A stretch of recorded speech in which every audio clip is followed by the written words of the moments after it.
اور آپ کو ہم خبر سے آگاہ کریں کہ پختونخوا میں بارش اور سیلاب سے اموات 320 سے متجاوز، مزید لینڈ سلائڈنگ کا خطرہ، سیاحوں کو شمالی علاقوں کا سفر نہ کرنے کی ہدایت۔ National disaster management authority NDMA Khyber Pakhtunkhwa نے گزشتہ 48 گھنٹوں کے دوران بارش اور سیلاب سے ہونے والے جانی و مالی نقصان کی تفصیلات جاری کر دی۔ National disaster management authority NDMA کے ترجمان کا بتانا ہے کہ بارشوں، سیلاب، لینڈ سلائڈنگ اور آسمانی بجلی گرنے سے خیبر پختونخوا کے 321 افراد جاں بحق اور 28 افراد زخمی ہوئے۔ ترجمان NDMA کا کہنا تھا کہ NDMA خیبر پختونخوا اور PDMA کو مکمل معاونت فراہم کر رہے ہیں۔ متاثرہ علاقوں میں PDMA سمیت پاک آرمی اور ضلع انتظامیہ امدادی کارروائیوں میں مصروف ہیں۔ ہنگامی صورتحال سے نمٹنے کے لیے تمام ادارے اقدامات کو یقینی بنا رہے ہیں۔ NDMA کے ترجمان کا کہنا ہے کہ شمالی علاقے جات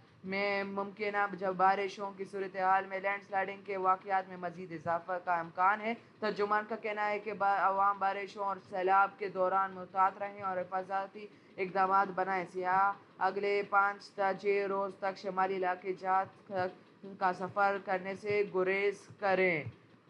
PDMA کا بتانا ہے کہ حادثات سوات، بنیر، باجوڑ، تورغم، مانسہرہ، شانگلہ اور بٹگرام میں پیش آئے۔ PDMA کا بتانا ہے کہ حادثات سوات، بنیر، باجوڑ، تورغر، مانسہرہ، شانگلہ اور بٹگرام میں پیش آئے، اور ان کا یہ بھی کہنا ہے کہ ان علاقوں میں پھر سے سخت حالات ہونے کا واقعہ شامل ہے، اس لیے گزارش ہے کہ اس علاقوں میں سفر نہ کریں۔